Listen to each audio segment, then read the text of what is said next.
Mucho gusto a todos, gracias por los que nos mandan saludos apenas cuando estamos empezando. Sí, Shabbat Shalom a todo mundo. Sí, hoy un día especial, es el último del año del 2023. Sí, el último programa, mejor dicho, del último año. Todavía de días nos faltan. La próxima semana no habrá programa, les vamos a dejar descansar a todo mundo por lo menos una semana, pero este programa todavía tenemos varias cosas bastante interesantes. Sí, de qué platicarles. Primero, déjenme decirles, sí, que el día de hoy estamos conmemorando, hoy es un día religioso muy especial en cierta manera, poco celebrado, por decirlo así, poco recordado por muchos, es el ayuno del 10 de Tebet. Sí, que unos dirán, bueno, es el ayuno, ¿qué tiene que ver? Bueno, es una de las fechas más importantes, de los ayunos más importantes. Es tan importante, ¿sí? Que yo no sé si ustedes sepan, pero cuando los ayunos, hay 4 ayunos principales, caen en viernes o en sábado, se mueven para que no caigan, se ajustan las fechas, se hace todo un movimiento, todo.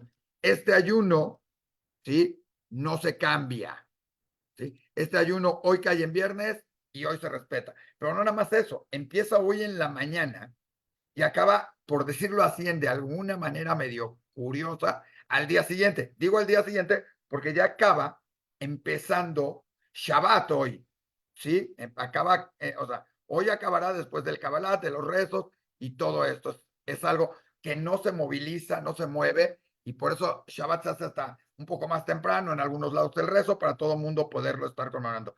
¿Qué es lo que hace tan especial este ayuno o este día? Bueno, este día se conmemora el inicio del sitio, o sea, que es cuando se sitiaron, rodearon a la ciudad de Jerusalén, lo que era el preludio, por decirlo de alguna manera, ¿sí? ¿Cómo digamos? De la destrucción del primer templo. Para los que no conozcan, el primer templo era pues, el lugar más sagrado, el más importante, era como la joya de la corona, por decirlo de alguna manera así, pero realmente era la joya de la corona, era la gran construcción, el gran símbolo, el lugar donde se rezaba, donde se iban las fiestas judías, en las celebraciones, en las conmemoraciones, se hacían los sacrificios, estaban ahí los grandes Kohanim, que son los grandes sacerdotes, era el lugar más prestigiado, ¿no? El más importante. Y el día de hoy se conmemora que empezó el sitio, o sea, se sitió y, si no me equivoco, fueron 18 meses después, es la destrucción del templo de Jerusalén. Ahora, ¿qué tiene también de importante esta? ¿Sí? A diferencia de otros, aquí no estamos conmemorando, curiosamente, directamente a quienes fallecieron, pero sí, porque se optó que este día fuera especialmente dedicado a todos aquellos que fallecieron y que no se sabe dónde, cómo, a qué horas, o que no se tiene una tumba para ellos, ¿sí? Eso ahí, en especialmente todo lo que tiene que ver con el holocausto. Entonces, el día de hoy se hace, los grandes sabios en Israel o los grandes rabinos, ¿sí? Determinaron que se podía decir Kadish para los que vamos entrando a entrar. Cada persona, cuando fallece sus familiares, primero dicen Kadish, ya sea, depende cuál es el familiar, primero un mes y después si es una madre, un padre, ¿sí? Se dice 11 meses después. Y cada año, en el día luctuoso, lo que se llama el Yortzeit, se va uno al templo y en presencia de un minyan de 10 personas, ¿sí? La persona dice el Kadish, lo dice en la mañana, en la tarde y en la noche, ¿sí? Durante todo el día 3 veces para recordar a esta persona y si hace algún rezo en especial, ¿sí? Para la gente que no sabe cuándo decirlo, por la gente que falleció, ¿sí? Los grandes rabinos determinaron que que hoy sería, o sea, el día del 10 de Tebet, sería el día ideal, ¿sí? Para el día ideal para poder decir este Kadish. Para la gente que no sabe cuándo falleció su ser querido y todo, es el día 10 de Tebet, cuando los grandes sabios determinaron que lo pudieron decir. Y ese es el caso de gran parte de la gente que falleció en el holocausto, que no se sabe el día exacto o no se sabe dónde quedaron sepultados muchos de ellos, o en muchos casos, como todos sabemos, no quedaron sepultados, sino quedaron convertidos muchas veces, desafortunadamente, y aunque soy muy trágico, en cenizas de estas grandes atrocidades que hicieron en su momento los nazis y que, y que no se sabe la fecha y no se sabe. Entonces, por eso se determinó el gran rabinato, por decirlo así, ¿sí? Que el día del Kadish general es el día del 10 de Tebet, para que los deudos, los familiares de las víctimas tuvieran un día para decir. Por eso, ¿sí? Se les dice como todo Yorkshire, que es un detalle, un simbolismo, encender una vela conmemorativa, ¿sí? Recitar el Kadish y estudiar en nombre de estas personas para el que es un poco más ortodoxo, ¿no? También se determina que lógicamente esto, un Kadish especial se diga durante este día en las sinagogas, en los templos, ¿sí? Y que también se hagan un resum mishevera, como se dice, un recordatorio por todos aquellos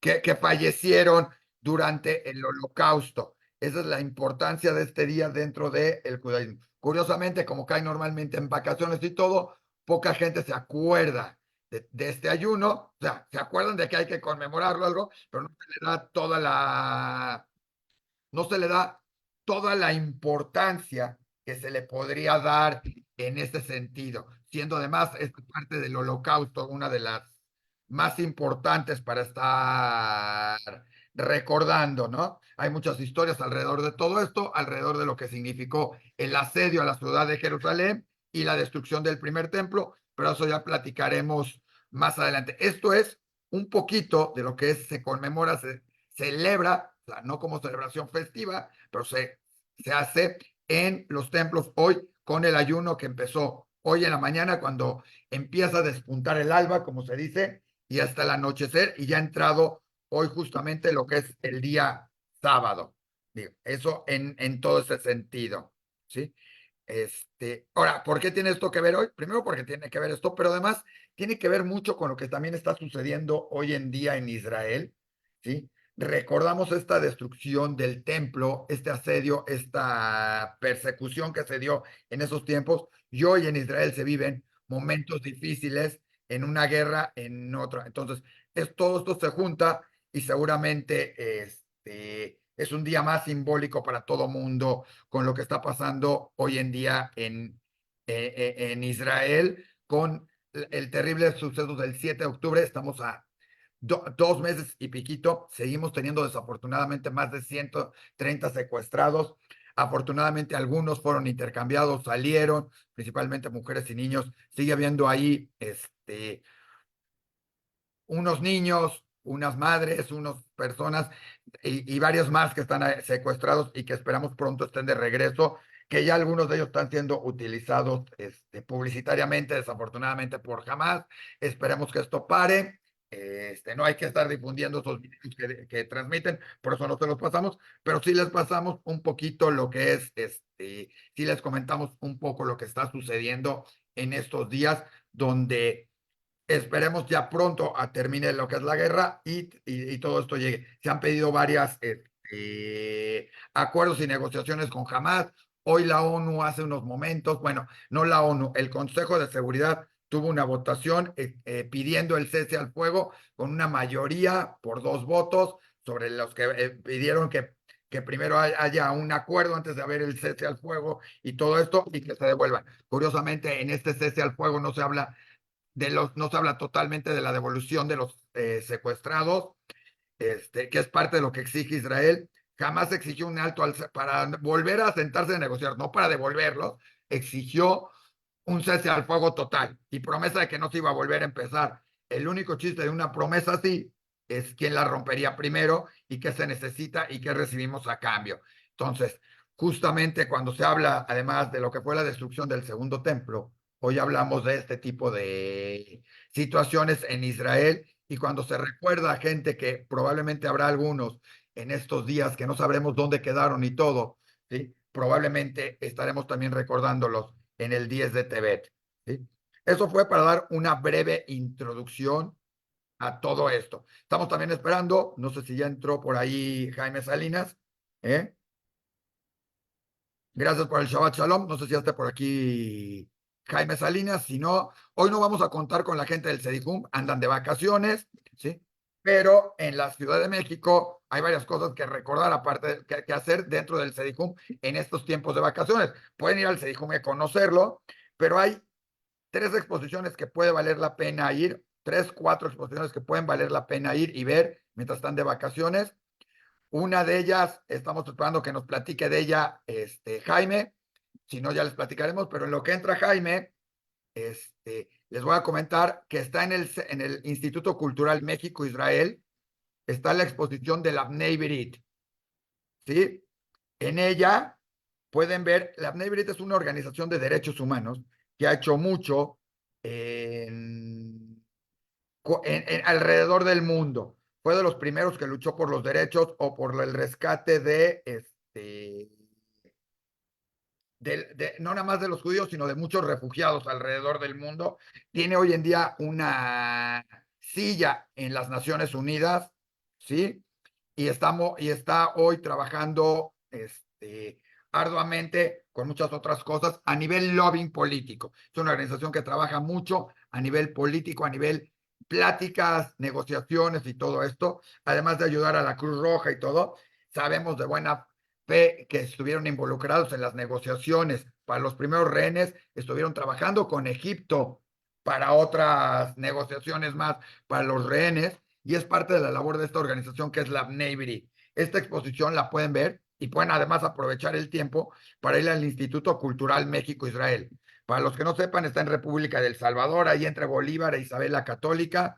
Hay un estacionamiento enfrente, se puede llegar también en metro, metrobús, camión, etcétera. Vale la pena, está dividida en varias salas del Instituto Cultural México-Israel y sirve para recorrer un poco lo que es, uno, la historia del pueblo judío, dos, la historia de Israel, que curiosamente en esta semana hay dos efemérides importantes. Uno, está Naftali Hertzimbar, ¿sí? Y el Atikva, entre las, que fue creado o desarrollado el 22 de diciembre, el himno del Estado de Israel, ¿sí? Y también falleció Eliezer Ben Yehuda, que es el impulsor del hebreo. Digo, solo para que relacionemos un poquito lo que es el Instituto Cultural Israel y todo esto con las efemérides de esta semana, ¿sí? Y también algo que es muy importante, ya hablando de Israel y todo esto, pues también fue Henrietta Szold, nació en estas fechas, si no me equivoco, 21 de diciembre. Ella es la fundadora de un hospital muy importante en Israel, ¿sí? El Hospital Adasa, el Centro Médico Adasa, y pues también se conmemora. Bueno, parte de toda esta historia, ¿sí? Pueden encontrarla en el Instituto Cultural México-Israel, ¿sí? Donde van a poder ver poco de tradiciones judías, bueno, un bastante, sefaradís y ashkenazim, encontrar la diferencia, encontrar cómo se vive en Israel, ¿sí? Y una gran biblioteca para encontrar videos, fotografías, libros y todo lo demás de estos temas, y una parte muy importante que es la relación de México e Israel también como una de las salas importantes, y la cultura que se ha ido relacionando. Hoy en día también hay una exposición de reliquias sefaradís, que la pueden ver con puertas y todo lo demás, con unas puertas bellísimas, llaves, esculturas, candelabros, ¿sí? Que fue traída por la Fundación Hispano-Judía y hoy está en exhibición en el Instituto Cultural México-Israel. Bellísima, vale la pena darse una vuelta. Y la otra exposición que tienen ahorita temporal es la de las fotografías y la historia de lo que es la Bnei B'rith Internacional, y una parte de lo que es la Bnei B'rith Internacional en México con toda su labor. Muy recomendable. No sé si alguien por acá tenga algún comentario, dudas, etcétera, etcétera. Ah, Sí, bueno, déjenme decirles que Isaac, esta, dígame, hola, es Doris, ¿cómo ¿qué estás? pasó, Doris? Iba a decir que alguien por aquí está muy ligado a quien hizo la exposición de la Bnei, pero si nos quieres hablar o decirnos algo, Doris, con todo gusto. Bueno, Bnei es una institución muy importante, es la institución más antigua judía que existe, tiene 180 años, este año se celebran los 180 años y a lo largo de los años Bnei ha desempeñado un papel fundamental en la preservación y promoción de los valores judíos, así como la defensa de los derechos humanos para la comunidad mundial, obviamente para la comunidad judía. Siempre Bnei Brit ha luchado contra la discriminación. La organización de Bnei Brit ha sido como un faro de luz en momentos muy oscuros de la historia y siempre ha proporcionado refugio, apoyo a aquellos que se han enfrentado a alguna adversidad. Cuando hay algún desastre natural, Bnei Brit siempre está presente.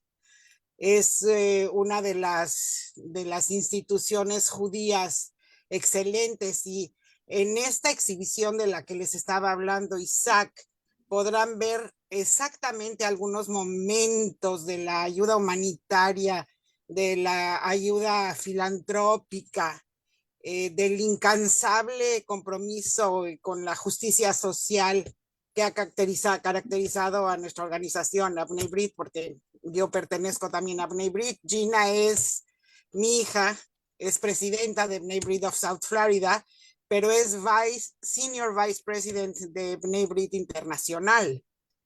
Y estamos trabajando muy en conjunto con Bnei Brit Internacional para cualquier ayuda. Ahorita obviamente estamos trabajando con todo, desgraciadamente, todo lo que está pasando en Israel.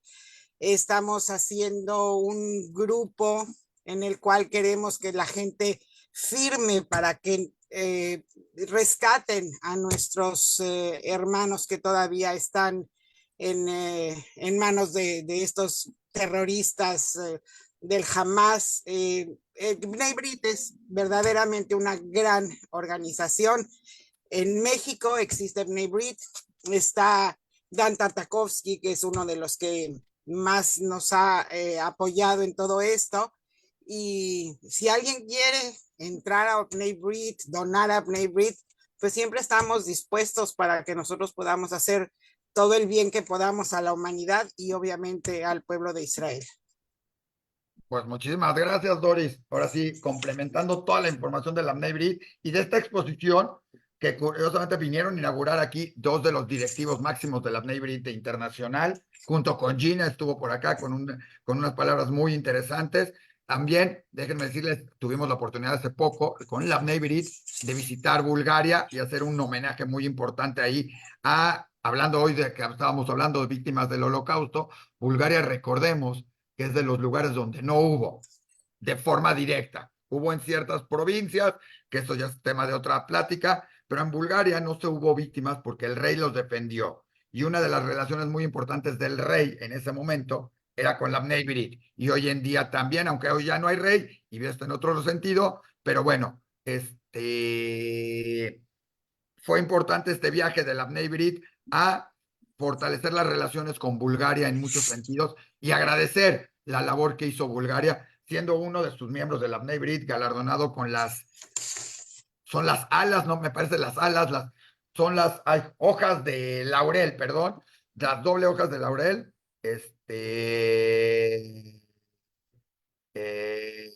¿cómo se llama? Eh, ¿Cómo se llama? Las hojas de laurel, que es el máximo galardón que entrega el gobierno búlgaro y se los entregó a un miembro de De la Bnei Brit. ¿sí? Pero bueno, eso es en ese sentido. No sé si hay algún otro comentario, Doris. Bueno, no, nada más decirte que espero que el otro Salinas entre rápido para hablar de lo que tú tenías. Déjame ver si yo lo puedo localizar No te para que preocupes, a ver si a ti te contesta, si no, yo les voy a ir dando las otras dos exposiciones que pueden ir a ver en lo que hablamos un poquito de esto. La otra exposición que vale muchísimo la pena es la de los poetas, traducidos al español, poetas judíos traducidos al español, que realmente escribieron en yiddish.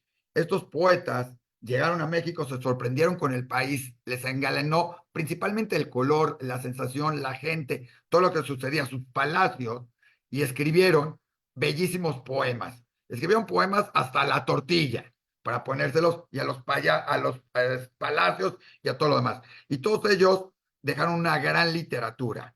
Desafortunadamente para algunos estaba en yiddish, ¿sí? Entonces la pueden leer una gran cantidad de personas que entienden y que pueden apreciar este bello idioma, que es el Yiddish, pero había muchos que no. Hoy, gracias a una gran labor entre la Keile, Paloma Kung y otras personalidades, Yael Buzik y otros, se montó, bueno, y el Sedihum, ya hemos hablado de esta exposición, montaron en el Museo Franz Mayer, montaron esta bella exposición muy interesante, muy llena de contenido que vale la pena recorrer, ver, leer cada uno de los poemas, cada uno de los escritos y conocer además cómo era en ese momento el México que tanto queremos y todas las idiosincrasias y a lo que se referían y a lo que ellos se reflejaban. Vale la pena.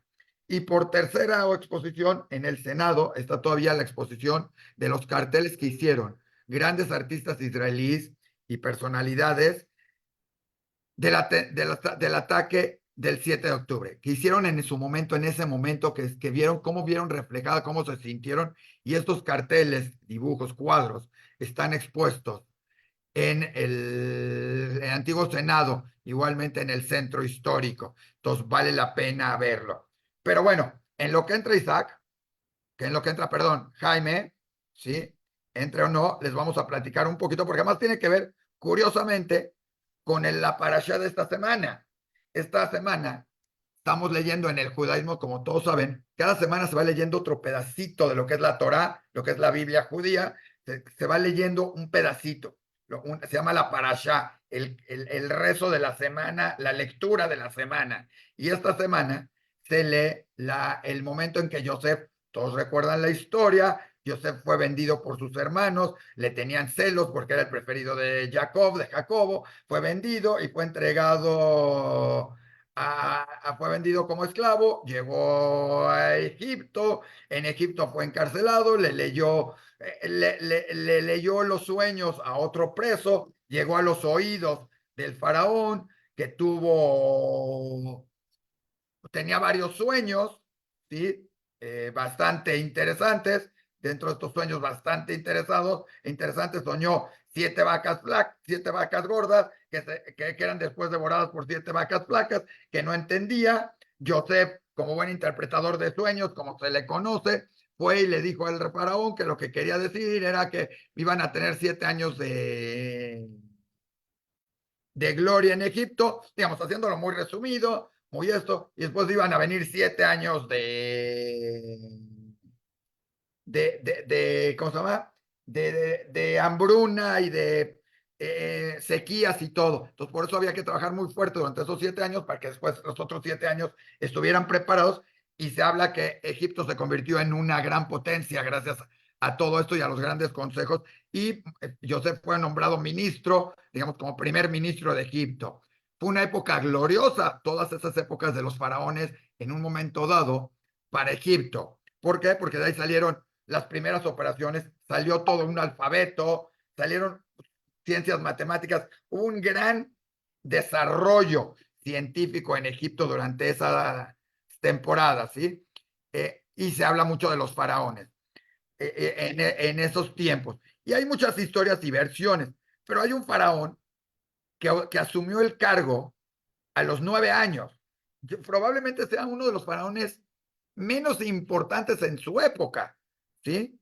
¿Por qué? Porque pues, nadie le importó, lo tomó, era un niño, 9 años, y falleció a los 19. Mucho no pudo hacer, ¿sí? Pero curiosamente se volvió probablemente en uno de los faraones más famosos, y no por lo que hizo, sino porque hace 100 años, ¿sí? En 1923, fue descubierta su tumba intacta en el Valle de los Reyes de Egipto. Sí, sabemos que las otras tumbas de los faraones fueron saqueadas por diferentes ladrones, diferentes conquistas. Todo el mundo, existía una gran tragedia en un momento dado en Egipto y fueron saqueadas y vendidas y el oro y todo extraído. La tumba del faraón fue descubierta, del faraón Tutankamón fue descubierta en 1923, si no me equivoco, febrero, marzo de 1923, al encontrar una puerta ahí perdida, ¿sí? En una montaña, un escalón, como que alguien vio y dijo, ay, ve, acá hay un escalón. ¿Sí? Se imaginan llegar a la montaña y decir, aquí como que parece un escalón, ¿no? Y una puerta. Y entonces la gente pudo entrar, ¿sí? encontraron una tumba intacta de este faraón. ¿Por qué nos atañe hoy en día esto y todo esto y por qué hablamos? Por dos motivos. Uno, porque es de lo que iba a hablar Jaime, pero no estábamos. Se trajo a México la exposición de más allá de la tumba del rey Tutankamón, ¿sí? Una exposición inmersiva, como se llama, donde vas y por todos lados tienes información, película, te sientes dentro, exposición de la tumba de esto. Por ahí un collar traído también por la Bneibrit de alguna manera y algunas otras cosas más que pueden apreciarse en esta tumba, ¿sí? Pero, vale la pena, tiene por ahí un pasaje narrado en forma de realidad virtual, ¿sí? Ya sea, con estos lentes que uno se pone y te van recorriendo y vas recorriendo todo esto, narrado ni más ni menos que por alguien también de la comunidad, como Mark Thatcher, ¿sí? Al que le mandamos saludos, un gusto haberlo visto por ahí, y va narrando toda la historia de lo que sucedió en Egipto en esos tiempos, lo que sucedía, cómo fue cuna de grandes civilizaciones, ¿sí? Y ahorita les digo por qué fue cuna de esto, porque y va narrando toda esta historia en esto, y es lo que va contando ahora. ¿Cuál es la importancia también de todo esto? ¿Y cuál es la importancia un poquito hablar de todo esto?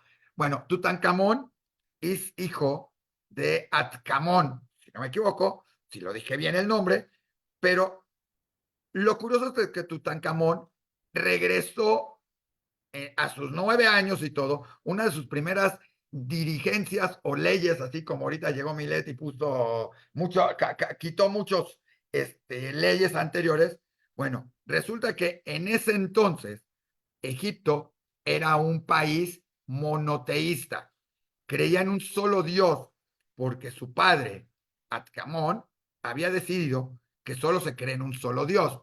Hay versiones por ahí muy especiales que hemos leído y que hemos visto, que hay gente que considera que Atcamón no era realmente faraón egipcio, sino era, algunos dicen Abraham, otros dicen Jacob, ¿sí? Pero que era o era descendente o era todo esto. Otros lo quieren relacionar con Joseph o que eran de la tribu de Joseph, de todo esto, pero el hecho era que los que mandaban en ese sentido en cuestión religiosa, ¿sí?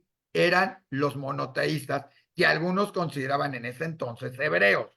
Démosle toda la vuelta, busquémosles, medio curioso, pero el hecho es que era una religión, era un país, ¿cómo decirlo? Bueno, monoteísta, ¿sí? Y que se relacionaba mucho, ¿sí? Con ¿cómo se llama? Con la historia de Joseph, de Jacob y todo esto, ¿no? Fue un gran progreso religioso de esa época, ¿no? Que además podrían considerarse por muchos como el inicio de el Islam, de la historia, de las religiones monoteístas. Sabemos que tiempo después es toda la historia del cristianismo, del islamismo, pero mucho podría decirse que esto tenía que ver en ese sentido, ¿no? Hay también grandes, yo no sé el que quiera ir o no ir, no es la tumba como tal, pero no vaya a ser las maldiciones. Había una maldición, se hablaba de la gran maldición de la tumba de Tutankamón, ¿sí? Donde todo el que la visitaba se suponía que fallecía al poco tiempo, ¿no? Algunos dicen que era por las enfermedades o por todo lo que pudo haber habido, ¿sí? Y otros dicen que sencillamente fue una maldición y que fallecieron alrededor de 20 personas y no todos los demás, pero se fue creando toda esta maldición y durante tiempo nadie se atrevió a visitar la tumba, ¿cómo se llama esto? Por los mismos motivos, ¿no? ¿Sí? Para darles un poco de referencia de Akenatón, se supone que él gobernó, que es el padre de Tutankamón y que es el que volvió monoteísta todo esto, él gobernó más o menos entre los años 1353 y 1336. Ojo, si lo parece que los dije al revés, no, son antes de la era moderna o de la era de Cristo, como se utiliza normalmente, ¿no? Sí, él cambió su nombre de por el mencionado Akenatón, él se llamaba diferente, ¿sí? Que era Utilatón, que era el único rey, ¿sí? Que era el único Dios, ¿no? Entonces, de ahí vienen todas las historias, de ahí viene todo lo que es este pasaje y al que le recomendamos visitar, ¿no? Sí, este, Isaac, si me permites, sí, una de las cosas es que Akenatón, sí, al ser monoteísta, tuvo mucha enemistad contra los otros sacerdotes que querían más dioses. Y sí, entonces él tuvo miedo y se escapó para que no lo asesinaran y regresó después cuando tenía 80 años. Y Akenatón fue el padre de el rey Tut, Tutankamón, de exacto, Tutankamón, pero él regresó 50 años después, cuando pues ya el monoteísmo ya no existía, ya tenían todos los demás dioses, pero sí, efectivamente, como tú dijiste, Akenatón era monoteísta y los sacerdotes estaban muy enojados con él porque no los perfecto. dejaba tener más dioses. Se supone, y hay estudios de egiptólogos, judíos y de otros, que dicen que en realidad Akenatón, ¿sí? Era Abraham el profeta, fundador de la Sí, religión. O sea, ahí podríamos encontrar y cada uno contar su historia y todo esto.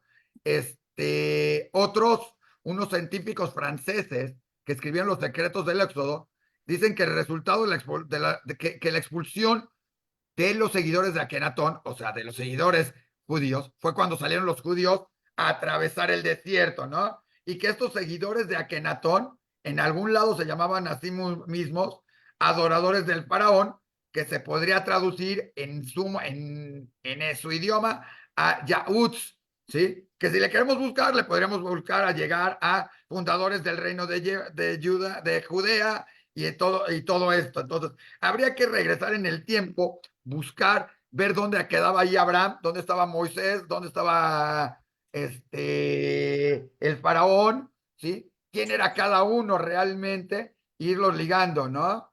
¿Sí? pero se supone que ninguno de ellos conoció a Moisés porque ellos murieron antes de la época Exacto. de Moshe. Por eso, pero en toda esta época, entonces habrá que ver cómo estaba la historia, porque el faraón de Moisés es Ramsés, ¿sí? Exacto. ¿Sí? Entonces, pero ahí ya la historia podría sufrir y ver, digo, estamos a unos cuantos años de distancia, entonces yo la verdad era muy chiquito y no me acuerdo, ¿sí? No me tocó vivirlo tan de cerca, pero era un poquito todas esas historias que hay atrás de todos estos faraones y todos estos reyes de Egipto y que demuestran en algún momento que ya había judíos en esa época, o sea, que ya había eso, que no eran, que surgieron en 1948 o un poco después, sino que ya había en ese momento y que venían de ahí, ¿no? Es el viejo chiste de por qué, como diría Daniel, ¿sí? Ya que salió Moisés de ahí y que estaban en Egipto y que salieron de ahí, porque, como dices tú, algunos dirían expulsados por creer en un solo Dios y los otros creían en todos, ¿sí? Nosotros diríamos que fueron liberados, ¿sí? Otros dirán, como decía, expulsados y otros perseguidos y todos este perfil de histórico que es diferente a lo que se va contando después de que se vuelven historias y que se vuelve después en escrito en lo que es la Torah, ¿no? Pero sería bien interesante entender qué pasó. Y como decía Daniel en eso, bueno, ya que llegó Moisés ahí, ya que escapó y ya que todo, no pudo haber escogido otra parte y no escoger ese pedacito entre el mar y el río que se volvió tan conflictivo y que, o sea, si hubiera escogido más a la derecha, más a la izquierda, pues tendríamos otras cosas, ¿no? Pero bueno, esa ya es A historia. ver, Isaac, lo que pasa es que está el chiste de que Moshe era tartamudo. Bueno, Y entonces cuando él quiso decir Cananada, se le quedó corto y dijo Cananán, y se fueron a Cananán. pues sí, o sea, tanto que costaba. Bueno, Canadá estaba un poco más lejos, pero no nos hubiera quedado un poco más de terreno más Es cerca un y chiste, pegados a Estados advertí que era Unidos. un chiste. Ya sé, no nos hubiera, pero de esas hay muchas historias. Pero es muy curioso encontrar todo lo que se encuentra en la tumba. Entonces, lo que se fue encontrando en la tumba y cómo los enterraban y todo. Y que si se pudiera descifrar, hay varios egiptólogos, hay varios lingüistas, ¿cómo se llaman? Que tratan de leer y entender las escrituras. Porque si algo tuvo Egipto, es algo muy sorprendente, es guardar todas esas escrituras. Todos hemos visto los jeroglíficos, que les llamamos jeroglíficos, pero era una escritura, era un abecedario que contaba, explicaba y narraba todas las historias de estos faraones, de los hebreos, de la religión monoteísta, que yo no sé cuántos conocían o sabían que había habido una religión monoteísta gobernando Egipto. Ahí se los dejo en ese sentido para que quede. Y ese fue el paso de Akenatón, que en su momento era monoteísta. O sea, monoteísta quiere decir que creen un solo Dios, que en ese entonces, en esas épocas, en esa época, básicamente era, ¿cómo se llama? La única religión monoteísta era la hebrea, la judía, ¿no? Entonces, eso era en ese sentido. No sé si alguien tenga algún otro. Gracias, Doris, por todos los comentarios, por todo esto. Me está diciendo Jimmy que está por entrar también a que nos platique un poco más y nos pueda contar un poco más de cómo surge esta exposición, qué tiene que ver y quién y cuándo la pueden llevar. Vale la pena. Ya hablamos un poco más. Entonces, démosle un minutito a Jimmy que se conecte. Sí, es porque creo que estaba en una entrevista de radio. Ahí está Jaime Salinas, ya entró. Sí, ya hablamos un poco de la exposición, Jaime, gusto de tenerte por acá. Tuvimos una asesora técnica muy buena estuvimos hablando de los orígenes judíos o probablemente judíos del rey Acanatón, ¿sí? Su relación probablemente con Abraham, ¿sí? A otros con Jacob y con Joseph. También pariente tuyo, porque pues tú debes ser Jaime, yo sí, debes ser por ahí, ¿sí? Y la señora Salinas nos pudo todo esto. Entonces, y hablamos de la exposición. Entonces, ahora sí, platícanos un poco más de la tumba, de más allá de la tumba de Tutankamón, ¿sí? Y lo que podemos encontrar en ella y todo esto. Ya también hablamos un poco la gran realidad virtual, justamente narrada por Thatcher, ¿no? Por Mark. ¿Eh? Así es, así es. Gracias, gracias, Isaac. Una disculpa, estaba yo en otra entrevista, me tuvo René Franco ahí atorado un ratote, Hay pero que regañar a René y a ti que preferiste a René que a nosotros, pero no importa, acá está se Jimmy. juntaron las... Es que lo de René era más temprano, pero nos atendió muy tarde. Pero a ¿Está ti bien? y a toda la audiencia, una disculpa. Gracias. Pues les platico muy rápidamente. Me imagino que ya hablaron mucho del tema, pero es una exhibición única, es una exhibición diferente, es una exhibición que viene hecha, realizada de origen por National Geographic. Y eso en sí ya la hace muy diferente, porque es una exhibición que nos da la oportunidad de conocer toda la documentación que National Geographic ha logrado reunir en esos 100 años desde que se descubrió la tumba en 1922.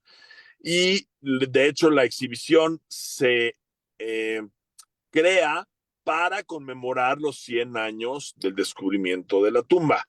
Y es una exhibición que tiene 11 salas, que tiene un área museográfica, que tiene un área de realidad virtual, como bien mencionabas, narrada por Mark, que tiene una sala inmersiva de más de 500 metros cuadrados con arena, casi 20 toneladas de arena. Es una experiencia única. Tenemos una réplica de la momia de Tutankamón hecha directamente por National Geographic porque la escanearon con resonancia magnética y crearon esta réplica de la momia que es algo muy raro de poder ver si no vas directo al Valle de los Está, Reyes a Jimmy, la tumba. está impresionante la momia, la de esta, o sea, la ves y dices, ¿qué onda? Digo, tiene cierto parecido ahí con algunas imágenes que hemos visto de alguien, pero te parece, pero está bastante, digo, si alguien se siente identificado, pero bueno, ¿no? Digo, le pueden hacer la prueba de ADN y a lo mejor es descendiente y que le toquen algunas de las joyas. Así es. Y tenemos varias réplicas. Tenemos la réplica de la máscara mortuoria, tenemos la réplica de sus sandalias, la réplica de varias de sus joyas. La verdad es que es una exhibición única y que no se deben perder porque algo así no regresa a México pronto. Y otra vez, se creó específicamente para los 100 años de descubrimiento de la tumba. Se pretende hacer un tour mundial y se eligió a la Ciudad de México como la primera ciudad fuera de Estados Unidos para iniciar este tour mundial.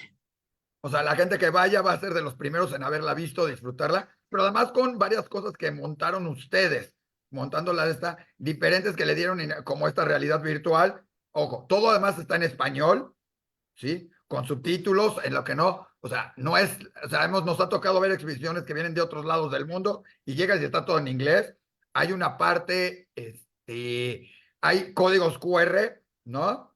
Para escuchar varias Así cosas. es, hay Así que una guía, hay una audioguía en español que la conectas a través de internet y códigos QR a tu celular.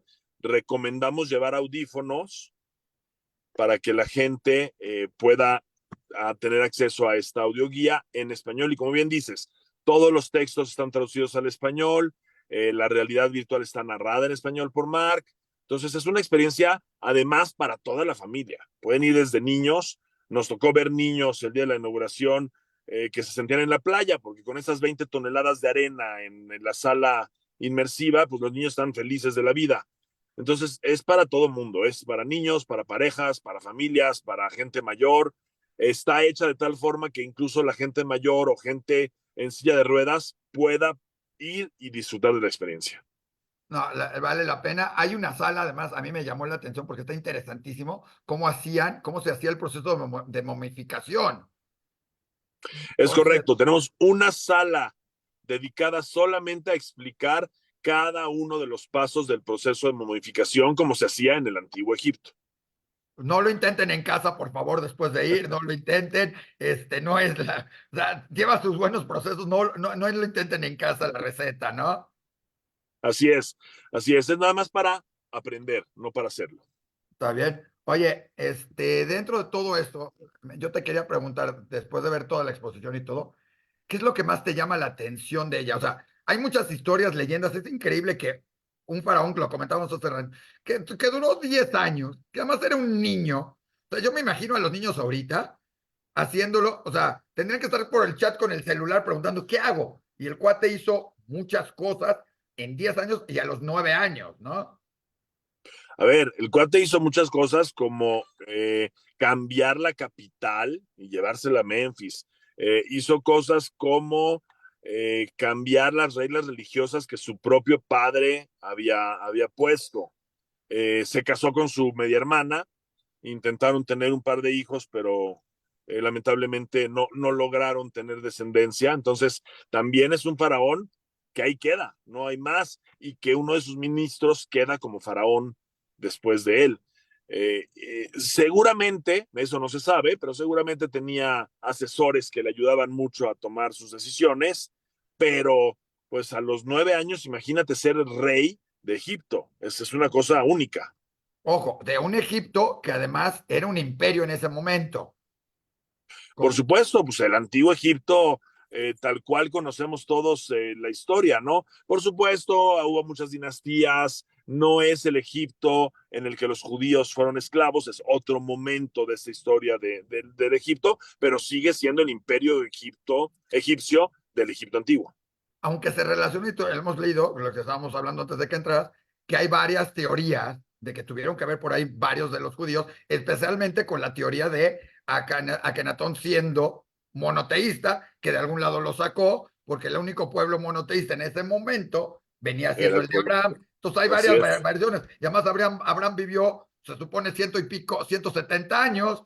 Entonces, pues yo no sé si por ahí tuvo que ver. O sea, hay muchas versiones que cada uno de la historia contará, pero encuentras ahí muchos que lo están tratando de investigar y que esta tumba ha sido básica para muchas de estas investigaciones porque es la única que existe como tal, ¿verdad?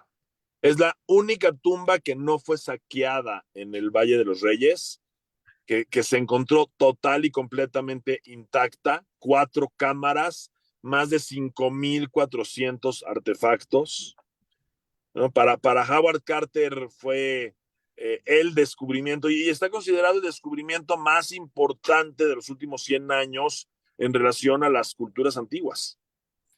¿Y nos podrían decir dónde está la exhibición, dónde se puede ir a ver? Va a Claro, ver, Jimmy, va el comercial. la exhibición abrió el 15 de diciembre y vamos a estar pues hasta que la gente quiera. La verdad es que esto se puede quedar el tiempo que la gente siga queriendo ir y siga queriendo verla, pero estamos en el Monumento a la Madre. La entrada es por la esquina de James Sullivan e Insurgente Sur. Jaime Sullivan, hijo, esto de James Sullivan, hijo, Bueno, así se llama. te En la viste esquina de muy... Sullivan e Insurgentes, esa famosa esquina de Sullivan e Insurgentes, Ahí es la entrada. Es famosa por el monumento a la madre, no por otras Claro, cosas. claro, no por otra cosa, absolutamente. Por el Monumento a la Madre.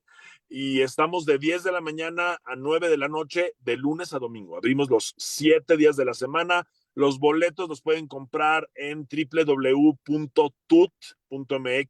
tut.mx, o directamente en las taquillas del Monumento a la Madre. El riesgo de comprar en la taquilla del Monumento a la Madre es que los boletos para la experiencia virtual se acaban. Llevamos prácticamente desde que abrimos la semana pasada con sold out, con boletos agotados para la experiencia virtual.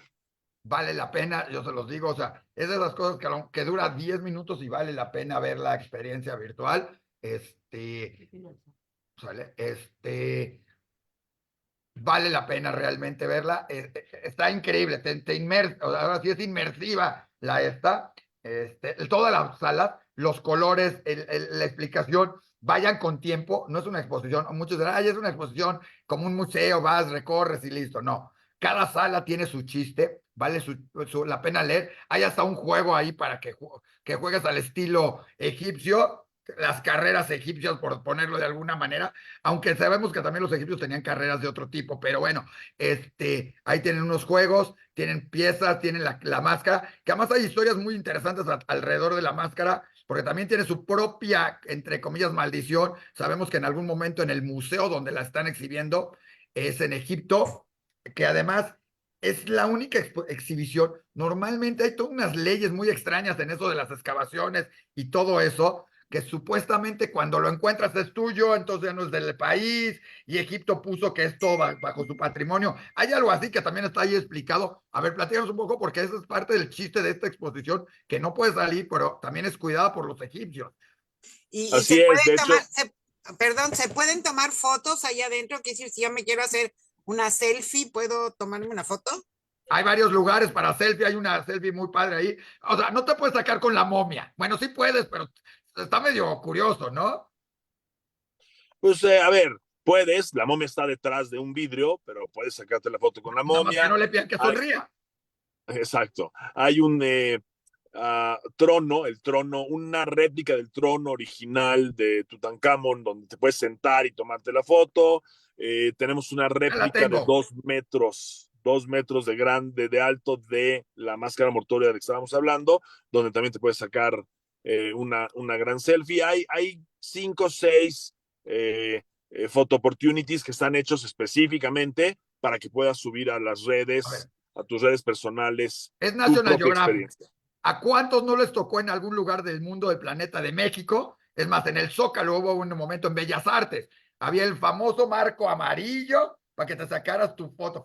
Eran las fotos, las Kodak Photo Experience, eran la foto Kodak con National Geographic. Y era para que te pararas y era así como a través del marquito del famoso marco amarillo de National Geographic. Hay un lugar para sacarte tu foto en el marco amarillo. Pero eso es como que fue parte de una cultura que a algunos nos tocó, otros ya no entienden ni qué onda porque hoy existen las selfies y existen los celulares, pero era el lugar donde llegabas, te parabas y ahí estaba, ¿verdad, Jaime? Así es, así es. Y bueno, el que quiera, ese es de hecho el primer punto para tomarse una foto, es el marco amarillo de National Geographic con una foto de la máscara mortuoria por detrás. Entonces sí hay, se puede tomar video, se puede tocar, toca, ven y aprende. Es una exhibición que está hecha para que otra vez cualquier persona de cualquier edad pueda ir, disfrutar y aprender. Y vamos a hablar un poquito de la parte de Egipto y los derechos de esta exhibición, que es algo que lo hace más importante el que ustedes lo hayan podido traer, ¿no? A ver, son muy estrictos, por eso lo que tenemos son réplicas, porque no puedes sacar originales, no te prestan los originales, pero te dan réplicas con certificado de que son réplicas hechas por el museo.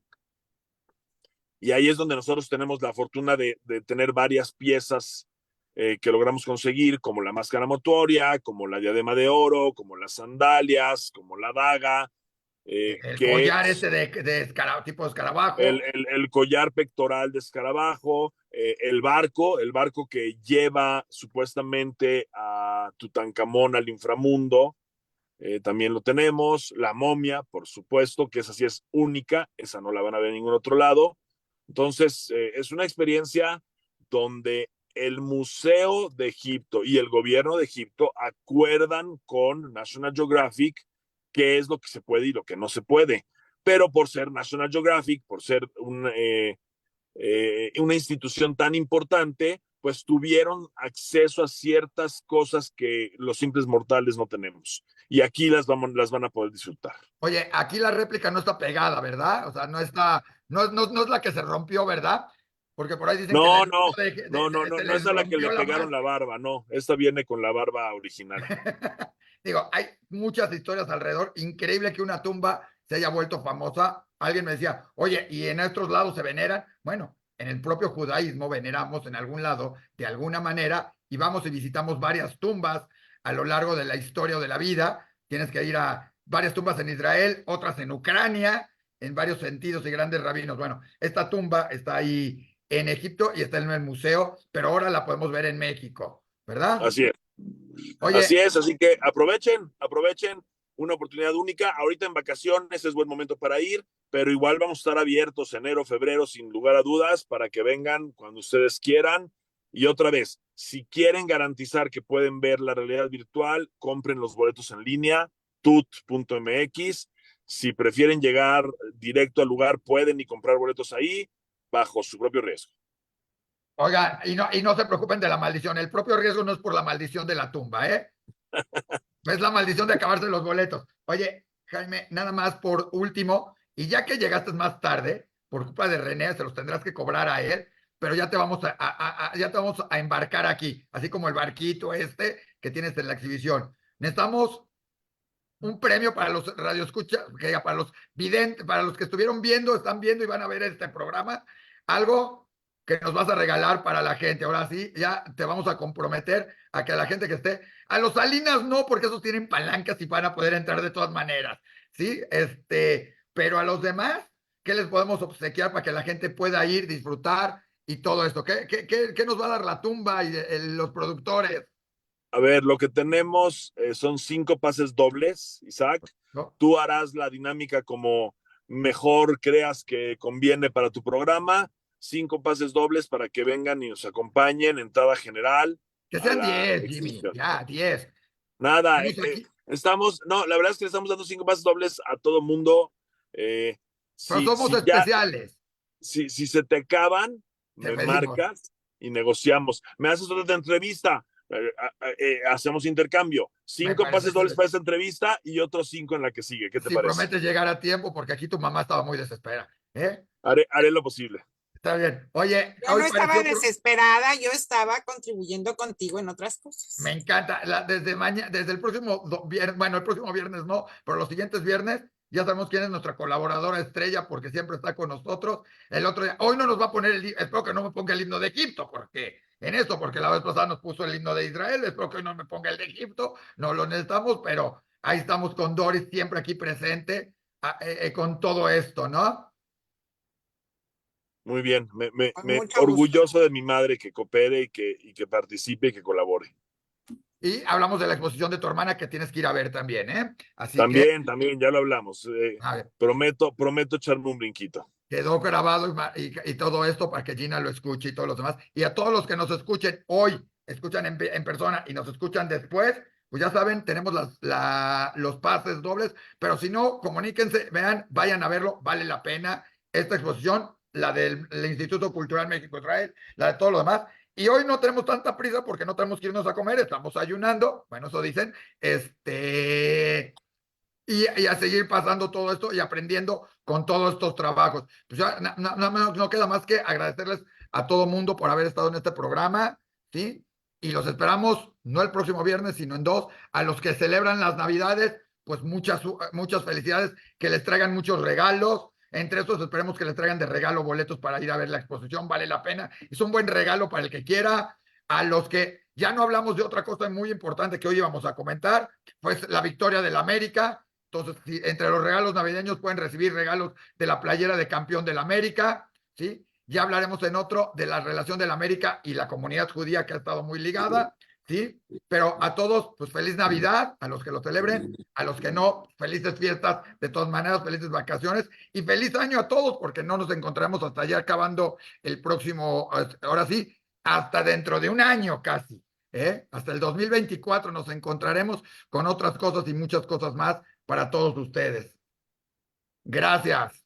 Gracias, gracias Isaac, gracias a todos. Felices fiestas. Gracias a todos. Feliz año.